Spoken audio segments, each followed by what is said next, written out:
Solomon was 46 years old, made $59,000 a year as a high school counselor, and for the past decade had perfected the art of sitting in silence. He was a master of the quiet nod, the non-committal hum, the patient smile that absorbed insults like a sponge absorbs water. He had to be. It was the only way to survive dinner at his mother-in-law's estate in Buckhead. But the silence that had defined his marriage for 10 long years was about to be broken. Not by a shout, but by a child's innocent whisper. It was his birthday, a Tuesday in late May. The air in their small Vine City bungalow was thick with the scent of sugar and melting wax. His son, Tobias, a luminous 7-year-old with his father's gentle eyes and a head full of bouncing twists that clicked with plastic beads when he moved, presented him with a folded piece of construction paper. "Happy birthday, Daddy!" Tobias's voice was a breathless rush of excitement. "I made it myself, but Mommy helped me write the words 'cause my spelling is still a little bit silly." Solomon's heart swelled. He unfolded the card. On the front, a waxy crayon drawing depicted 2 figures. One was tall, with a kind, lopsided smile. The other was small, holding his hand.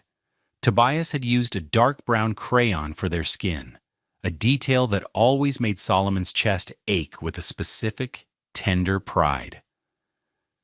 "This is us, Daddy," Tobias had explained once, holding up a similar drawing. "We're black, and we're the best team." He opened the card. Inside, in his wife Deja's elegant looping script, it read, "Happy birthday to the best husband and father. We love you more than words can say." Below her name was Tobias's wobbly signature, and below that one more name written in a confident, unfamiliar hand. "All the best, Marcus." Solomon stared at the name. Marcus. He knew the name, of course. He'd been hearing it for 10 years. Marcus was the ghost at their wedding, the specter at every holiday dinner, the gold standard against which Solomon was perpetually measured and found wanting.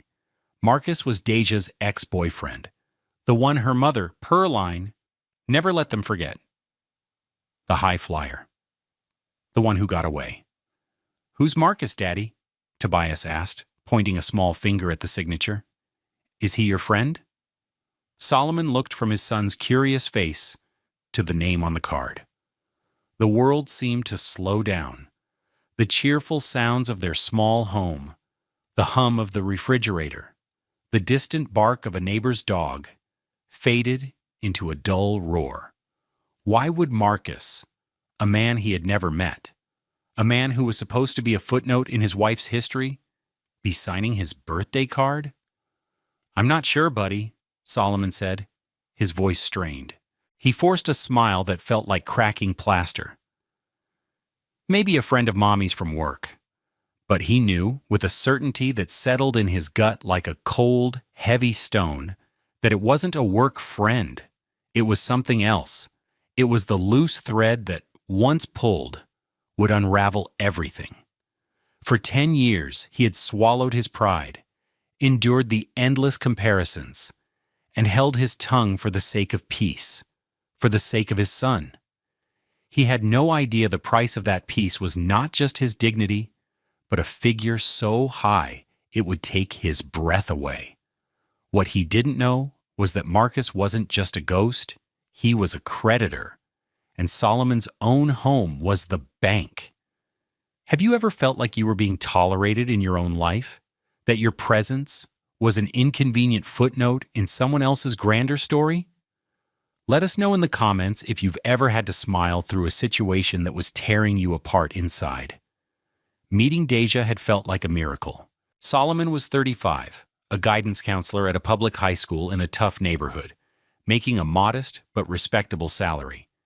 He lived in a small, rented apartment, drove a 10-year-old Toyota Camry, and found his wealth in the small victories.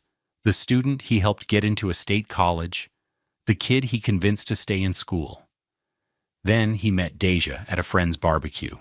She was brilliant, beautiful, and ambitious, a rising star in the marketing department of a major corporation. Her skin was a deep, radiant brown that seemed to glow, and she had a laugh that could fill a room. He fell for her fast and hard. He loved her drive, her intelligence, the way she could command a boardroom and then melt when he brought her a cup of coffee just the way she liked it. He didn't care that she came from money. In fact, he barely registered it until he met her family. Her mother, Pearline, was the matriarch of a world Solomon had only seen in magazines. She lived in a sprawling, 7-bedroom, 9-bathroom mansion in Buckhead, a fortress of white columns and perfectly manicured lawns valued at over $1.8 million. Pearline herself was a formidable woman, always dressed in expensive silks, her graying hair styled in an elegant, upswept coif. From their very first meeting, she looked at Solomon not as a potential son-in-law, but as a curious sociological specimen. Solomon, she had said, her voice cool and appraising, during their first dinner in her cavernous dining room. The table was set with $400 a plate Christofle silverware. Deja tells me you're a counselor at a school. How wonderful. It must be so rewarding to give back. The words were polite, but the tone was laced with a delicate condescension he would come to know intimately. It was the tone of someone who viewed a $59,000 salary not as a living, but as a hobby. And then came the first mention of Marcus. Deja used to date a young man, Marcus Jennings, Pearline announced to the table, as if Solomon wasn't there. He's in finance, just made partner at his firm in New York. A real go-getter. He bought his mother a house. A lovely one, right on the water. She sighed dramatically. They were such a handsome couple. Deja had squeezed his hand under the table, a gesture of apology. But she didn't say anything. She never did. Her silence became the backdrop to their life together. When they got engaged, Solomon used his entire savings, $7,000, to buy her a simple, elegant diamond ring from a reputable jeweler downtown. He was proud of it.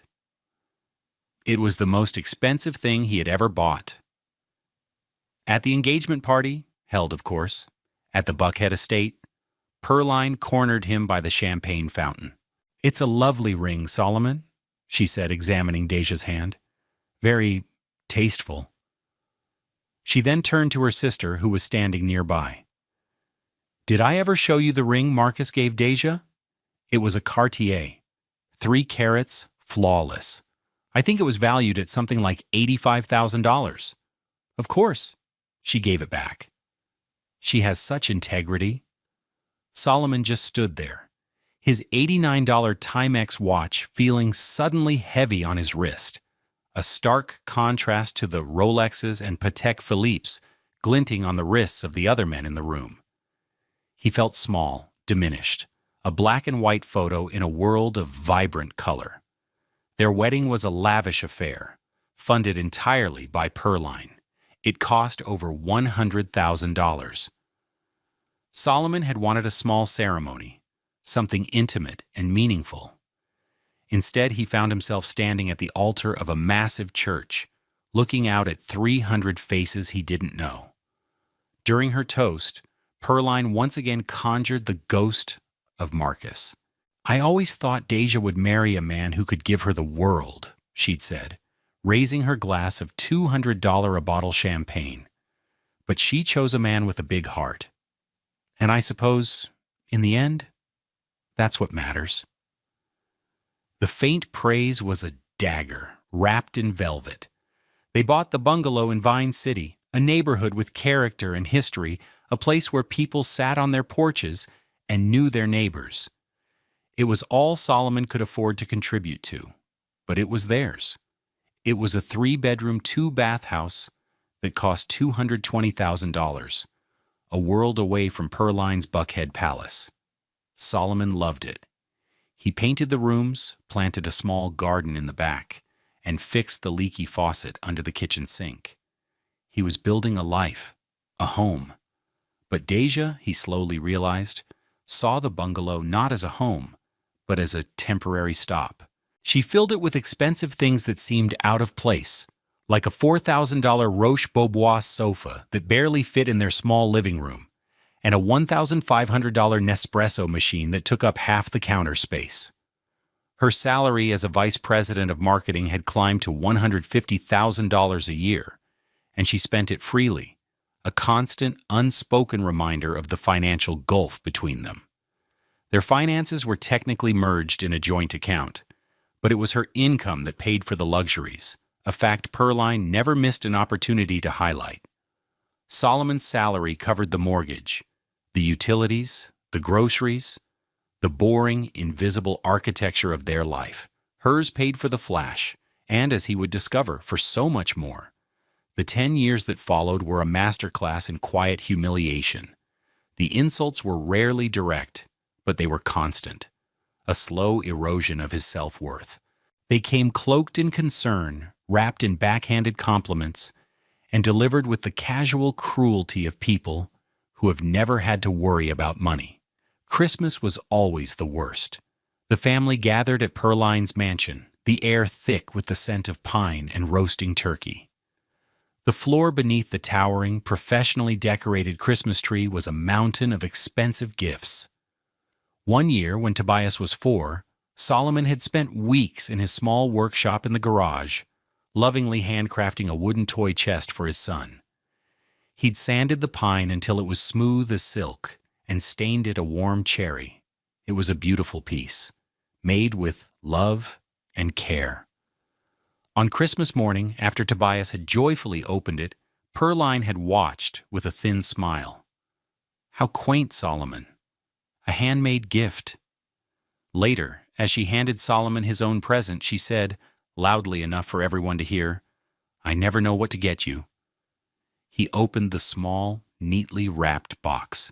Inside was a $50 Home Depot gift card.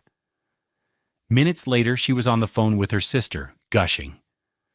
"Did I tell you what Marcus sent me for Christmas? A 7-day Caribbean cruise. First class, of course. That boy always had such taste. He never forgets me." Solomon sat on the edge of a $12,000 Italian leather sofa, the $50 gift card feeling like a brand in his palm, and he just smiled. He smiled for Deja, who was busy showing off the $6,000 Chanel bag her mother had given her. He smiled for Tobias, who was happily putting his new toys in the chest his father had made. Another time, at one of the mandatory Sunday dinners, the talk turned to cars. Deja's cousin had just bought a new Audi Q7, a vehicle with a sticker price of over $70,000. "It's a beautiful car," Pearline had said, taking a delicate sip of wine. "But Marcus just traded in his Porsche for the new Maserati Gran Turismo, the one that starts at $150,000. He sent me a picture. It's absolutely stunning. He has such an eye for quality." She then turned her gaze to Solomon. "What are you driving these days, Solomon? Still that little Honda?" Solomon's car was a 2015 Honda Accord, paid off and perfectly reliable. It had 95,000 miles on it and had never once failed him. "Yes, Pearline, it's a great car. Gets me where I need to go." "I'm sure it does," she'd replied, her voice dripping with pity. He'd looked to Deja, hoping for a word, a glance, anything to show they were a team. But she just stared at her plate, meticulously cutting her filet mignon. Her silence was a betrayal all its own. It told him that on some level, she agreed with her mother, that he wasn't enough. The friction wasn't just confined to Buckhead. It bled into their life in Vine City. Deja often complained about their small house. "This kitchen is a nightmare," she'd say, gesturing at the perfectly functional but modest space. "I saw a kitchen in a magazine. It had Calacatta marble countertops and a wolf range. We should remodel. It would only be about $30,000. "Deja, we can't afford a $30,000 kitchen remodel," Solomon had argued gently one evening. "My salary just covers our main bills. If we save, maybe in a few years." She cut him off, her voice sharp. Save? Solomon, I make good money. We shouldn't have to save for years just to have a decent kitchen. Marcus would have just done it. He understood that you have to spend money to live well. He never counted pennies. The name hung in the air between them, an accusation. You are not him, you are less. I'm not Marcus, Solomon had said, his voice quiet. I'm your husband. Exactly, she'd snapped, and walked out of the room, leaving him standing alone in the kitchen. She despised. The birth of their son should have been a moment of pure, unadulterated joy. And it was for Solomon. Holding Tobias for the first time, he felt a love so fierce, it was terrifying. He looked at this tiny, perfect new person, his deep brown skin so soft, his little fingers curled around his own, and he swore he would do anything to protect him. Pearline and Deja's father arrived at the hospital a few hours later. Pearline peered into the bassinet, her face a mask of clinical inspection. Well, he certainly has Deja's eyes, and her nose. Thank goodness. Marcus had such lovely, intelligent eyes. Even here, in this sacred space, the ghost was present.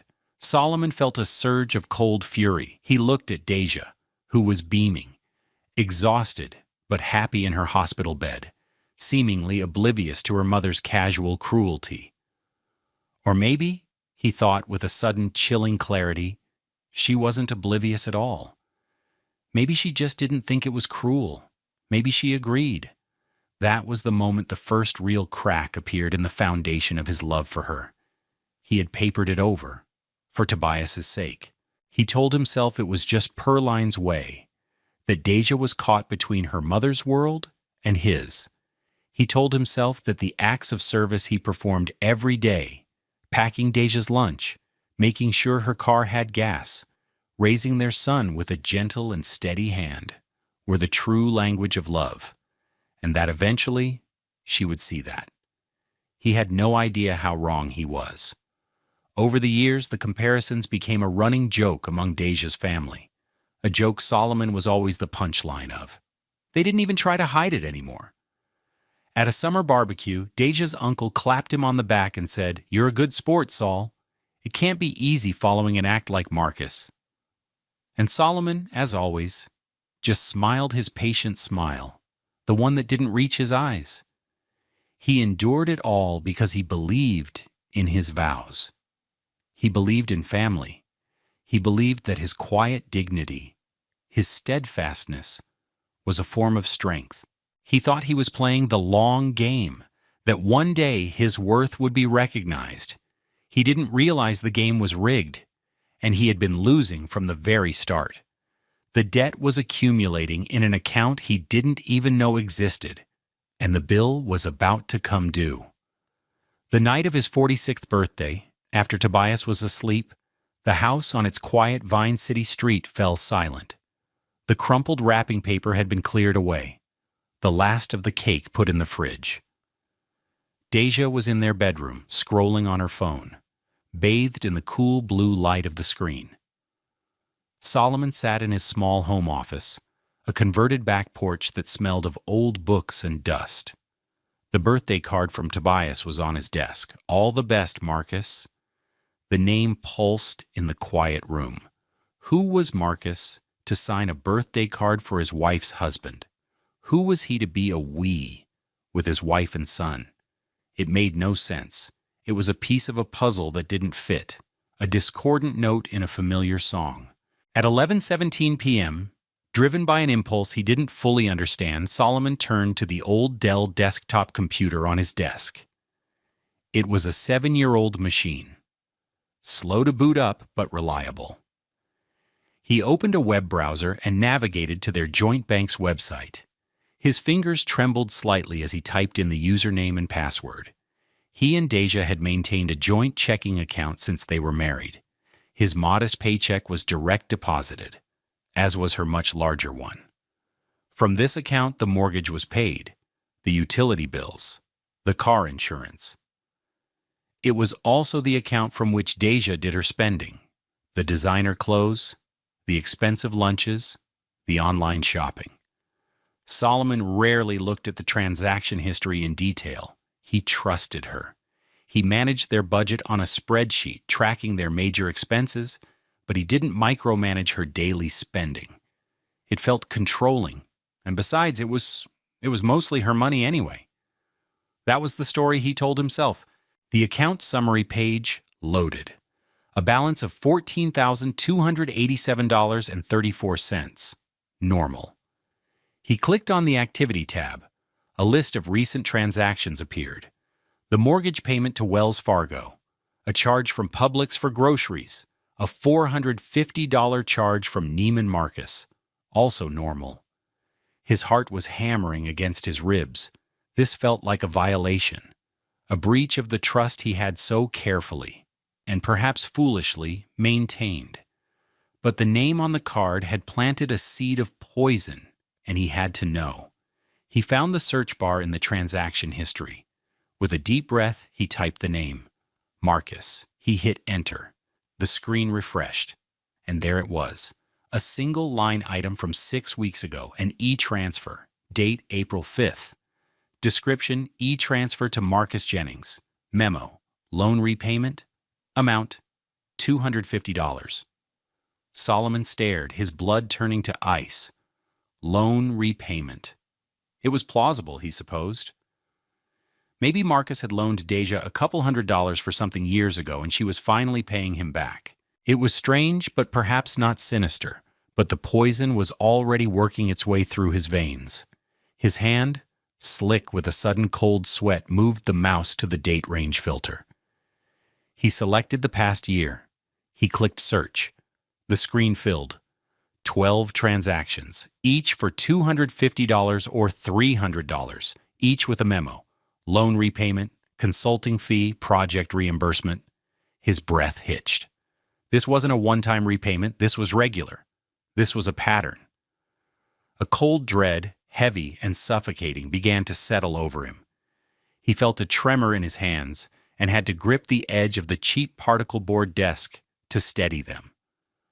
The quiet hum of the computer's fan seemed to grow louder, filling the silent room. He changed the date range again. Past 5 years. The page took a moment longer to load. When it did, he felt the air leave his lungs in a rush, as if he'd been punched. There were dozens of them. Page after page. Transfers ranging from $250 to as high as $5,000. The memos were all vaguely professional, corporate-sounding. Vendor payment, MJ Creative, service fee, Jennings Consulting, investment draw, M. Jennings, shell companies. He knew it instinctively, fake vendor names designed to look innocuous, all pointing back to one man, Marcus Jennings. He scrolled back, his eyes scanning the dates, the amounts. It started small, 6 years ago, just after Tobias had turned 1. A single transfer for $1,000, then another a few months later.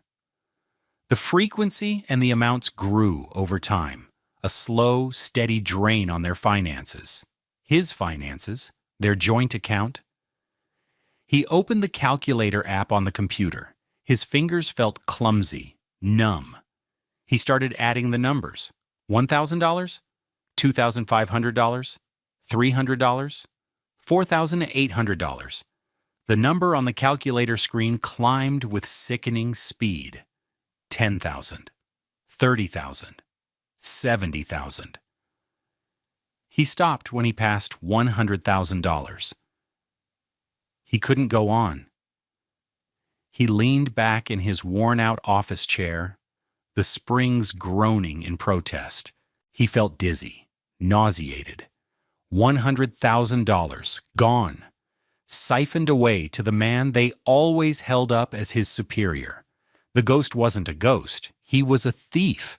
And his wife, his loving wife, the mother of his child, was his accomplice. She hadn't just tolerated the insults from her family. She had actively participated in a decade-long charade, smiling in his face while she bled their future dry to fund her past. The casual cruelty of the Christmas gift, The condescending remarks about his car, the arguments over a kitchen remodel. It all snapped into a new, horrifying focus. She hadn't been arguing about money. She had been protecting her secret budget line item. He looked at the picture of Tobias on his desk, his son's bright, innocent smile. Think about Tobias. Her voice would say this to him in arguments.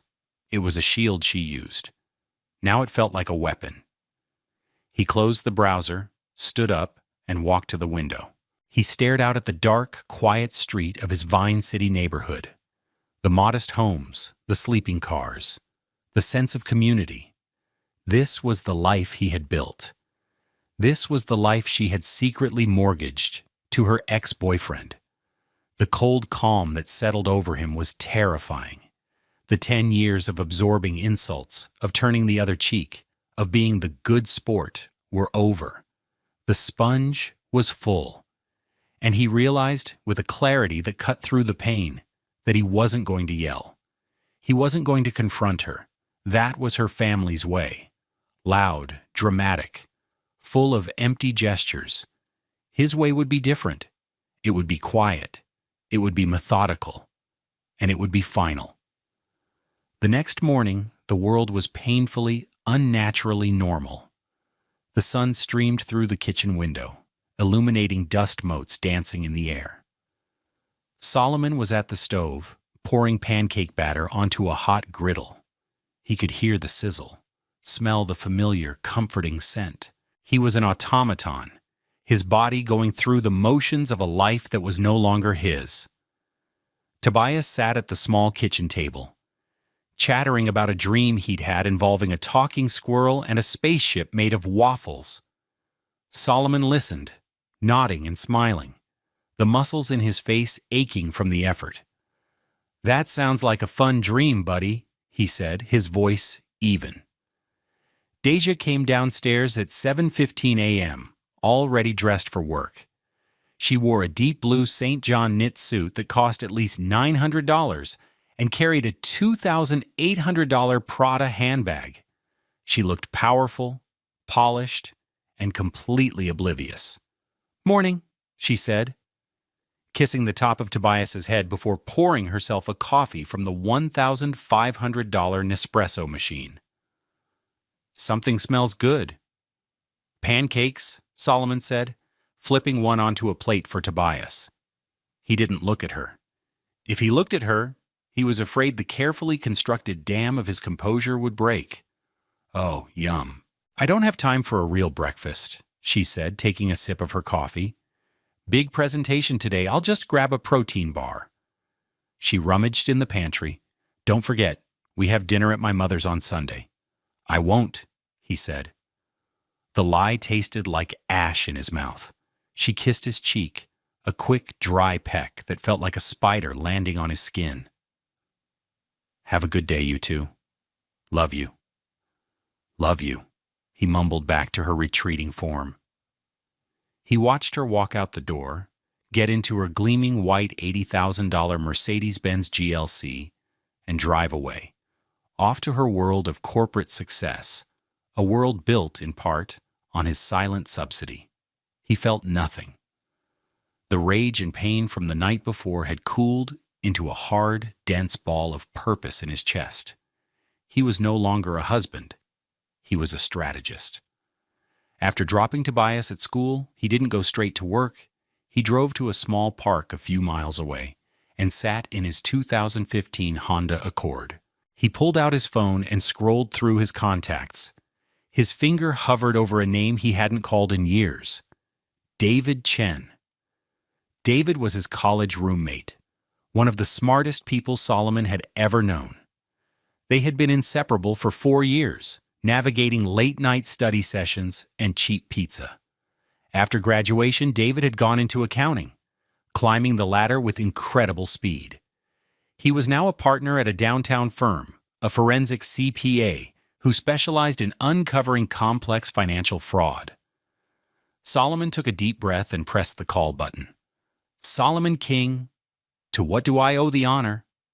David's voice was exactly as he remembered it, warm, sharp, and with a hint of a laugh. "Hey, David, It's been a while. Too long, man. How are you? How's the family? The question was a casual kindness that almost broke him. I'm... I'm okay, David. Listen, I'm calling because I need a favor. A big one. And it needs to be completely off the books. The laughter in David's voice vanished, replaced by professional concern. Okay, I'm listening. I need an accountant, Solomon said, his voice low. A forensic one. There was a pause on the other end of the line. Solomon, what's going on? I can't talk about it over the phone. Can we meet? Today? My schedule is slammed, but... For you? Yeah, of course. There's a coffee shop, Red Cat, on Peter Street. Meet me there at 1 p.m. And Solomon? Yeah? Don't say anything to anyone. Not yet. The rest of the morning was a blur. Solomon went to his office at the high school. He met with a junior who was failing chemistry. He called the mother of a student who had been skipping school. He listened to their problems, offered advice, and filled out the necessary paperwork, his mind a million miles away. He was acting.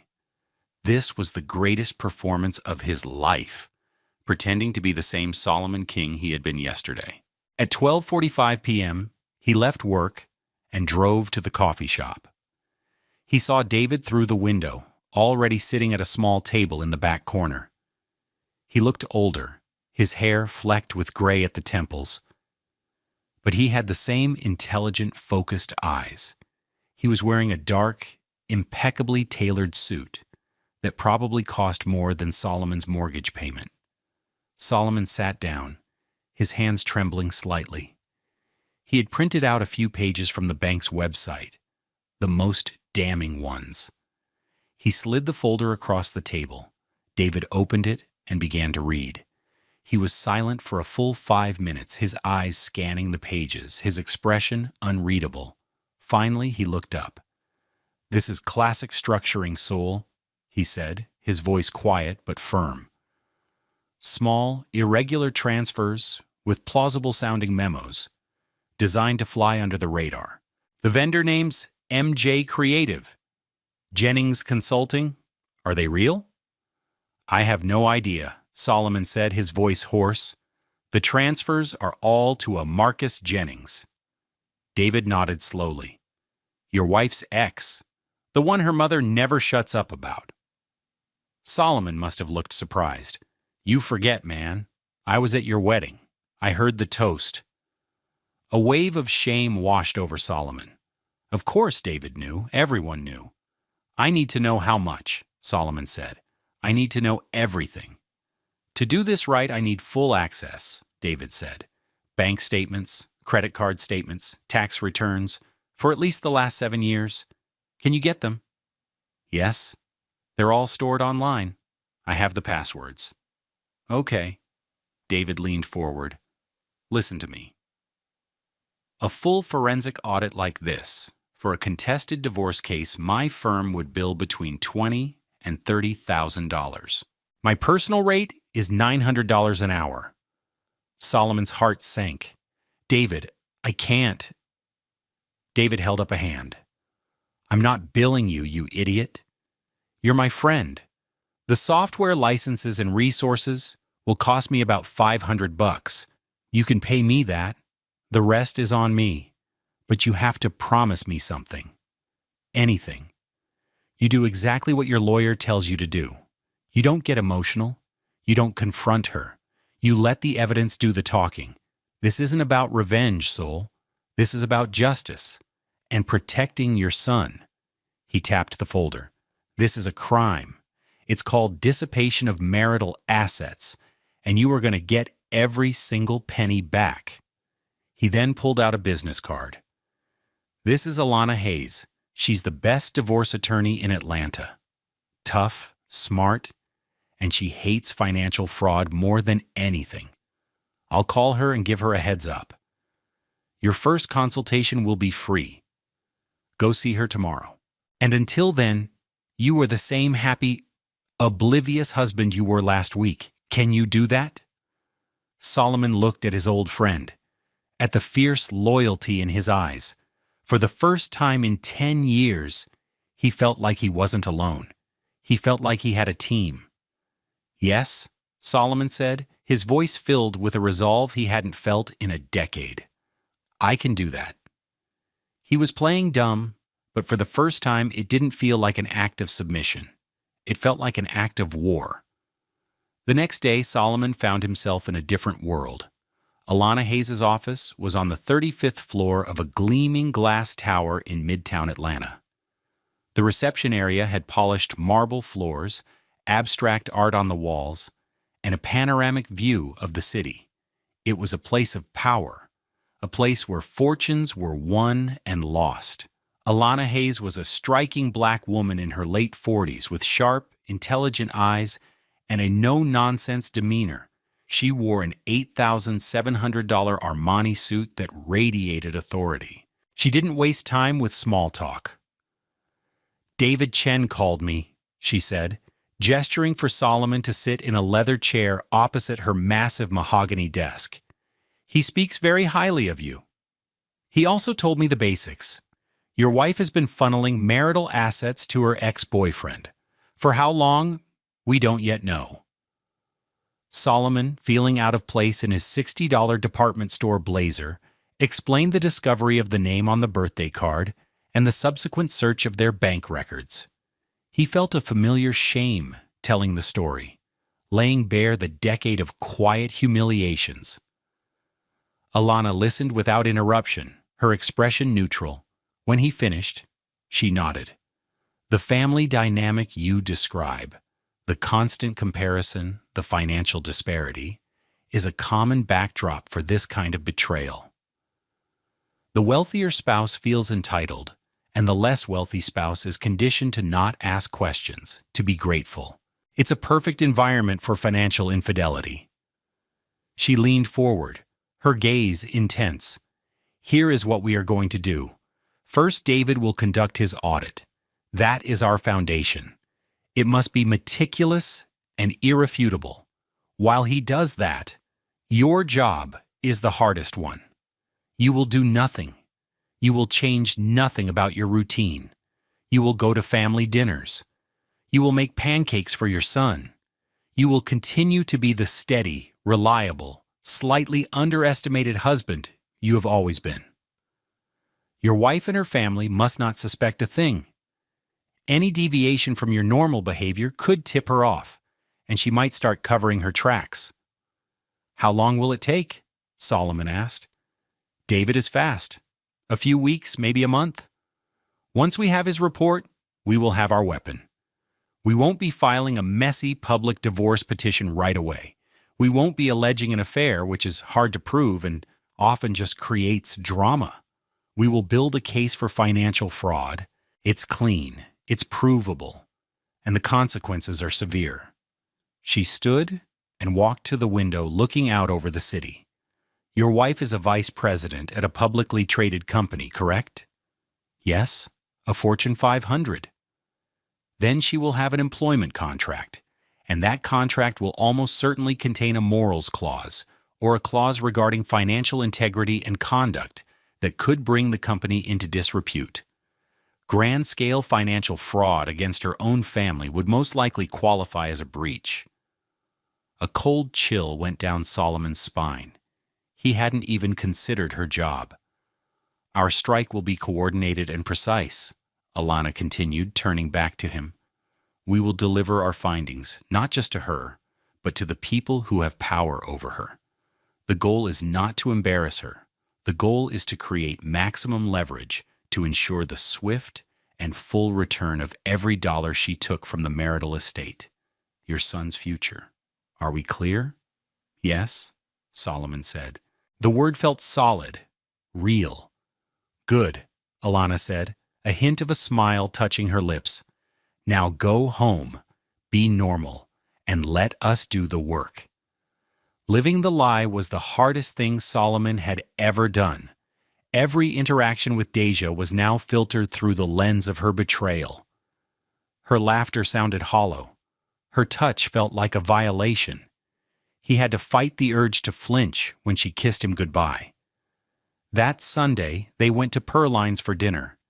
The air in the Buckhead mansion felt heavier than usual, charged with a dramatic irony only he was aware of.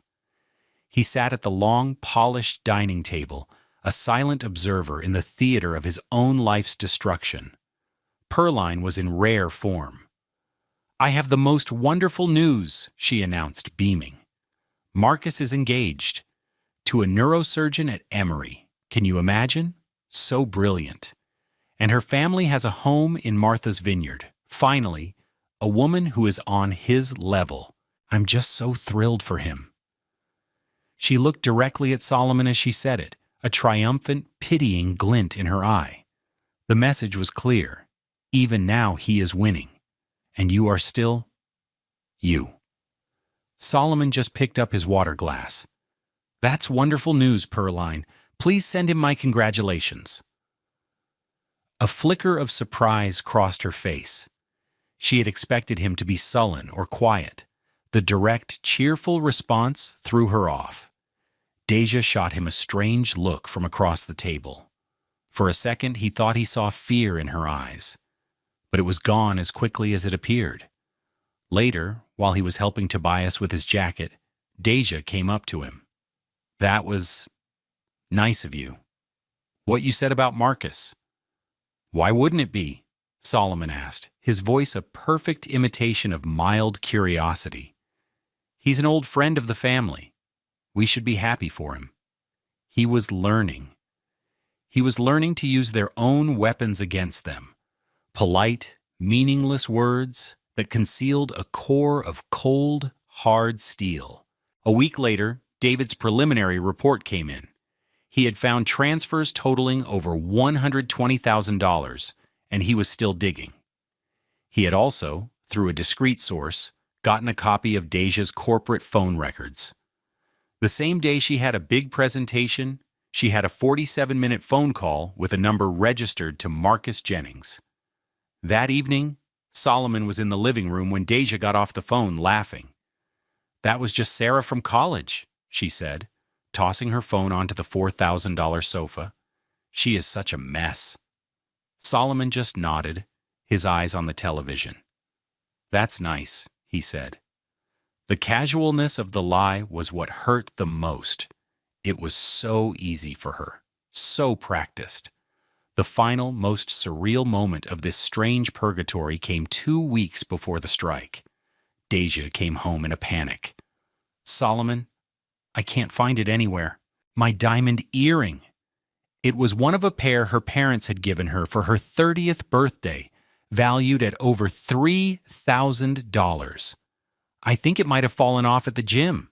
I've looked everywhere." Solomon felt a wave of nausea. David's full report had landed in his inbox that morning. It was a 200-page monument to her deceit. The final number was $178,432.19, and buried in the detailed analysis of her credit card statements was a small, easily missed item, a transaction from a pawn shop on the other side of town. The day she lost the earring, she had pawned it for $800 cash. The audit showed a corresponding cash deposit into an account he'd never heard of, followed by an immediate wire transfer to one of Marcus's shell companies. He stood there, looking at his frantic, lying wife, and he felt a profound and terrible pity for her. "Don't worry," he said, his voice gentle. "We'll look for it together." And he did. He got on his hands and knees and helped her search under the sofa cushions, his heart a cold, dead stone in his chest. He was not just playing dumb anymore. He was a ghost in his own home, watching the last act of a play whose ending he had already written. The final meeting with Alana Hayes took place on a Thursday afternoon. Solomon sat in her office, the 200-page forensic audit from David sitting on the desk between them like a bomb. It was bound in a simple black cover, its unassuming appearance belying the devastation within. Alana had a file open in front of her. "David has done extraordinary work," she said, her tone crisp and professional. "The report is irrefutable. It details 114 separate transfers over 6 years, funneled through 3 different shell entities all registered to Marcus Jennings. The total comes to $178,432.19. She slid a document across the desk to Solomon. This is the divorce petition. It cites financial dissipation as the primary grounds.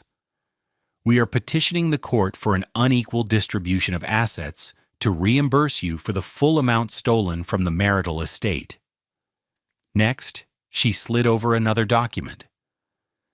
This is a formal demand letter to your wife, care of her attorney, for the immediate return of the funds.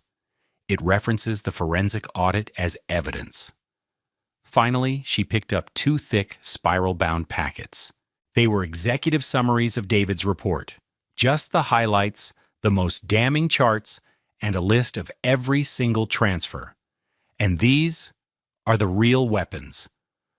One packet will be delivered by courier to her mother's family attorney on Monday morning, Alana explained. This ensures Pearline is immediately aware of the legal and financial jeopardy her daughter has created. It neutralizes her as a potential ally for Deja. She tapped the second packet.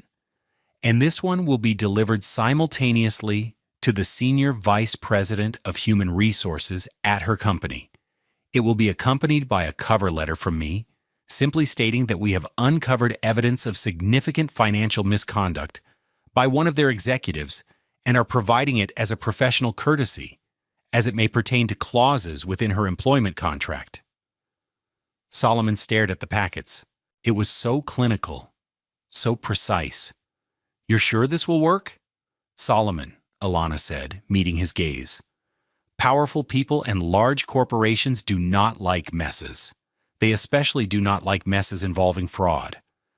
An employee stealing from her own family is a massive liability. It speaks to character, judgment, and trustworthiness, all essential qualities for a corporate vice president. They will not risk the bad press or the internal precedent. They will cut their losses. They will fire her. She paused, letting the weight of her words sink in. This is not about revenge. This is about consequences. She made a series of choices over 6 years. On Monday, she will be presented with the bill for those choices. Your only job now is to not answer the phone. Before the meeting ended, Solomon pulled a small $49.99 digital voice recorder from his pocket. I did one more thing, he said, feeling a slight flush of embarrassment. I know you said it's not for court, but I needed it for me. He told her about the conversation he'd staged a few nights before. He'd been sitting with Deja on the sofa, watching TV. During a commercial, he'd turned to her, his expression one of idle curiosity. You know, I was thinking about our 10th anniversary trip, he'd said casually. Maybe we should finally go to Italy. And it made me think of your mom talking the other day. Whatever happened to that guy she always mentions? Marcus? He played the recording for Alana. Deja's voice, at first relaxed, instantly became sharp and defensive. Marcus? Why on earth would you bring him up now?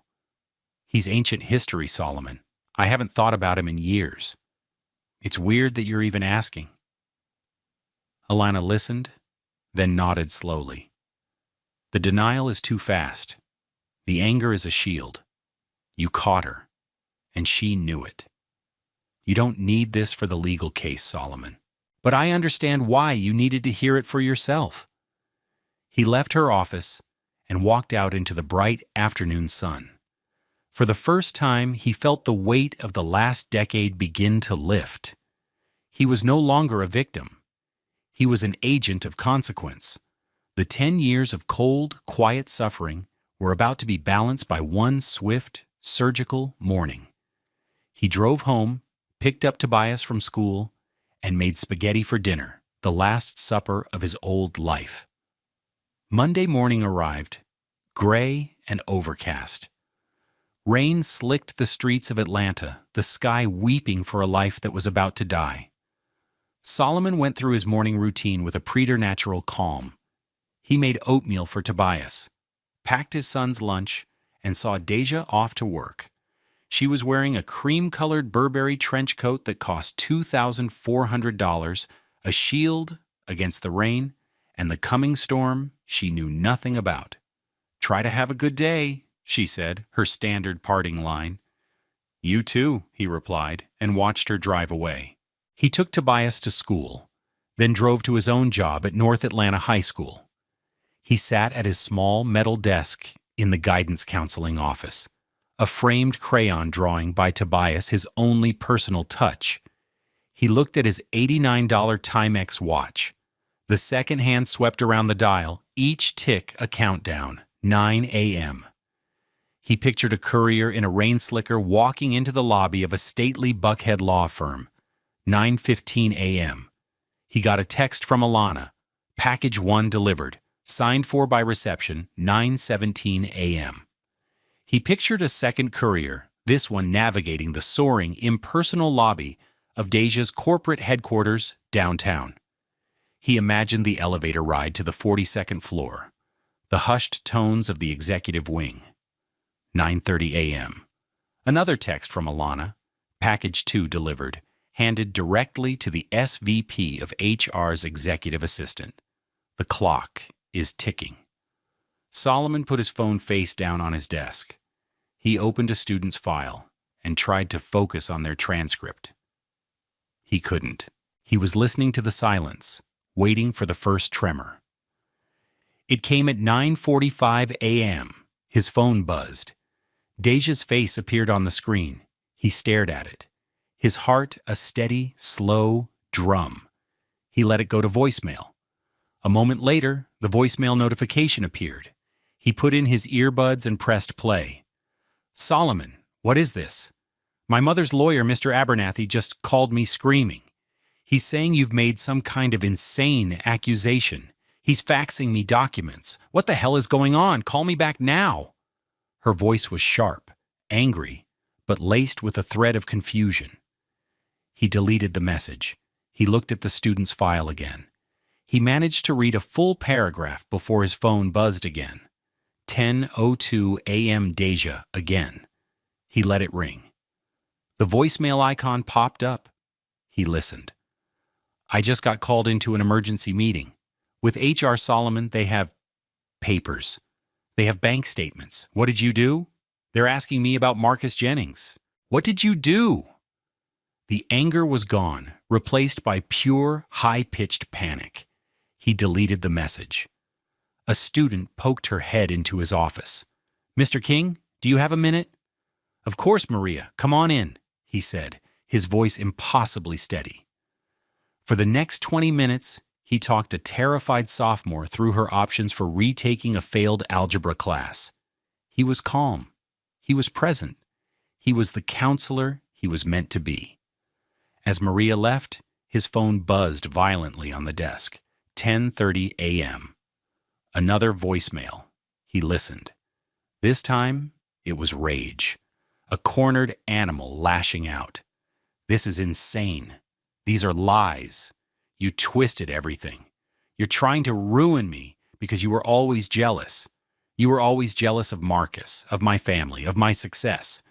You couldn't stand that I was better than you, so you cooked up this disgusting fantasy to destroy me. You pathetic little man." He recognized the words. Pathetic. Little. They were echoes of things Perline had said, things Deja had implied for years. Hearing them now, stripped of their polite veneer, they had no power. He deleted the message. He spent the next 45 minutes on the phone with a college admissions officer, advocating for one of his students. He was focused, persuasive. He was good at his job. 11:15 a.m. The phone buzzed. Another voicemail. The tone had shifted again. Now, it was pleading. Okay, look, I can explain it. It wasn't what it looks like. It was a loan, a business thing. It was complicated. I was going to tell you, please, Solomon, just call me.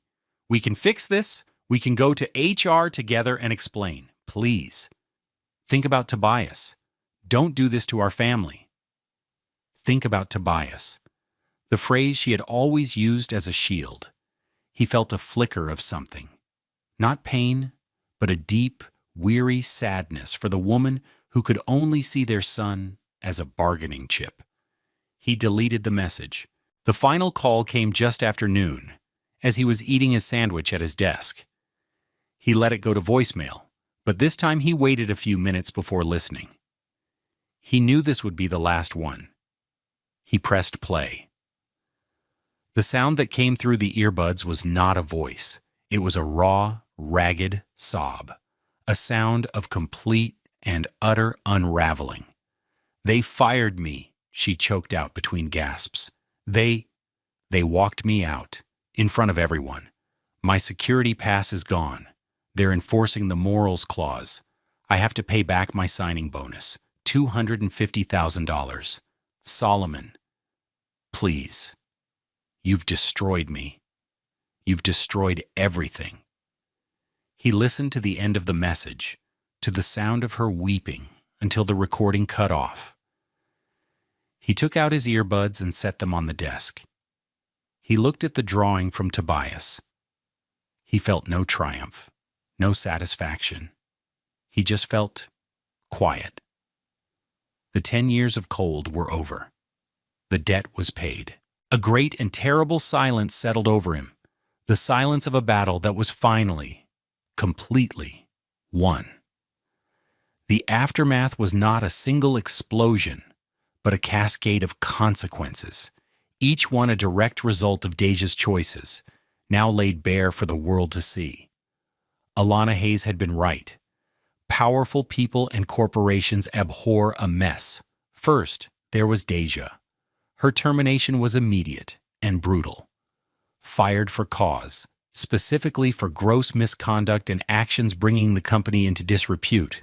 She was ineligible for any severance. The enforcement of the morals clause in her $4.2 million employment contract was catastrophic.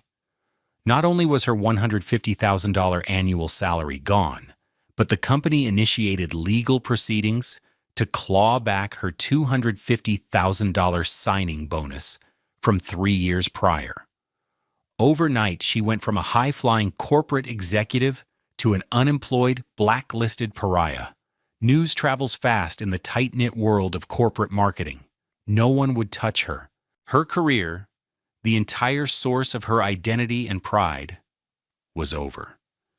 Next was Pearline. The call from her family's attorney, Mr. Abernathy, had been apoplectic. The evidence packet, with its cold, hard numbers, was an indictment not just of Deja, but of the family's entire culture of financial carelessness and entitlement.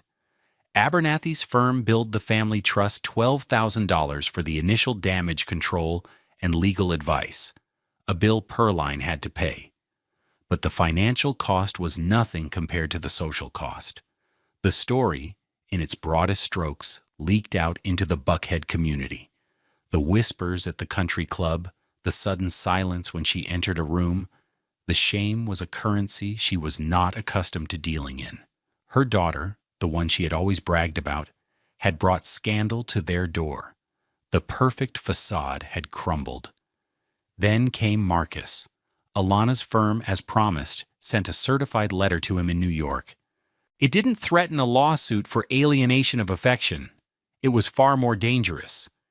It laid out a case for conspiracy to commit fraud and unjust enrichment. Faced with the prospect of a lengthy, expensive, and deeply embarrassing legal battle, not to mention the forensic audit that detailed his shell companies, Marcus folded immediately. His lawyer contacted Alana's office within 48 hours.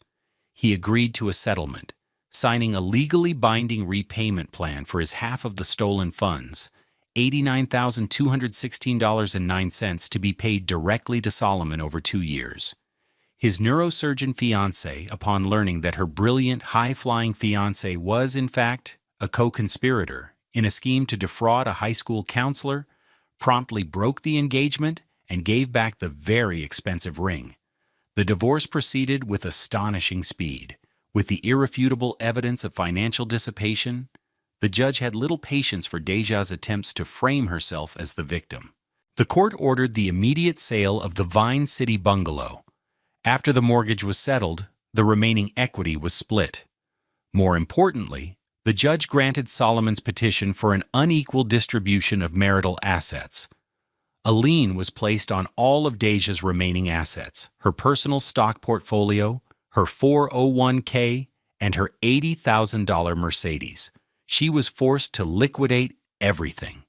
The court clerk handed Solomon a check for the full verified amount of the fraud, $178,432.19. He was made whole. Solomon never spoke to Deja or Pearline again after that final voicemail. All communication went through their lawyers. He had packed a bag for himself and Tobias the day of the strike, and they had stayed in a modest extended-stay hotel for 2 weeks, a $120 a night temporary home that felt more peaceful than the bungalow had in years. He ensured Tobias was shielded from all of it. To his son, it was a simple story. Mommy and Daddy have decided it's better to live in different houses, but we both love you very, very much. Tobias, with the simple resilience of a loved child, accepted this. His world was his father, and his father was rock solid. The storm raged, but Tobias was safe in the eye of it. The child was, as he must always be, safe, loved, and emotionally secure. 2 years later, the rain had long since stopped. A bright, hopeful Atlanta sun shone down on a community garden in a quiet, leafy neighborhood near Grant Park. Solomon, now 48, pushed a wheelbarrow filled with rich, dark soil. His salary as a school counselor had seen a modest cost of living increase to $62,000 a year, and it was more than enough. He and Tobias, now 9, lived in a clean, bright, 2-bedroom rented apartment overlooking the garden. The walls weren't filled with expensive art, but with the vibrant, joyful chaos of Tobias's drawings. The air didn't smell of Pearline's expensive perfumes, but of the fresh basil growing in a pot on their windowsill. It was a smaller life, a simpler one. It was an infinitely wealthier one.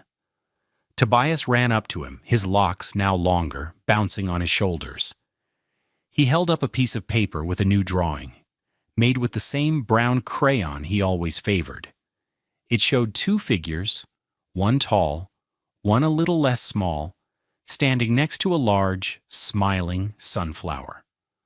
"That's you, Daddy, and that's me," Tobias said, his voice full of the unfiltered honesty that had started it all. "And that's our garden. We're a team." "The best team," Solomon said, his voice thick with emotion. He took the drawing and promised to hang it on the refrigerator next to the dozen others. The $178,432.19 he had recovered was not in his bank account. After setting aside a small portion for Tobias's college fund, he had used the rest to create a non-profit organization. He called it the Tobias Fund. It was a mentorship and scholarship program for at-risk youth at his high school and others like it across Atlanta, helping kids who, like him, came from modest means but had big hearts and big dreams. It was a fund built not on stolen money, but on reclaimed integrity. There was one last piece of business. A few months after the divorce was final, Alana had called.